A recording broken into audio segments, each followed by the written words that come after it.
Міне, мынау сенің үлесің. Санап ал. Бәке, міне де жетпейді ғой, келіскенде 75 мыңнан бөлісеміз деп едік қой. Жетпейді ғой. Иә, айтпақшы. Басында 150 мың деп келісіп едік қой. Иә.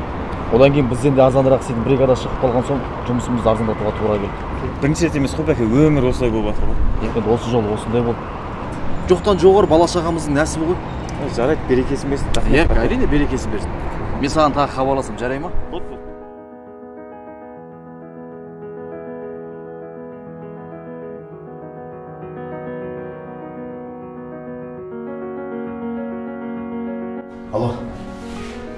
Алло, сен үйдесің бе? Баламды машинаға қағып кетті, қан керек болып жатыр. Тезірек келесің бе? Жарайды, күтемін.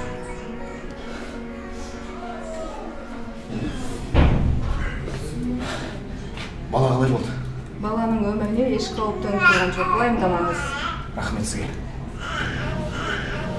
Сен мені кешірші. Кешірші мені. Мен саған өкпем жоқ, бәке. Өмір саған тағы бір мүмкіндік беріп тұр. Соны дұрыс пайдалан. Жақсы, сау бол.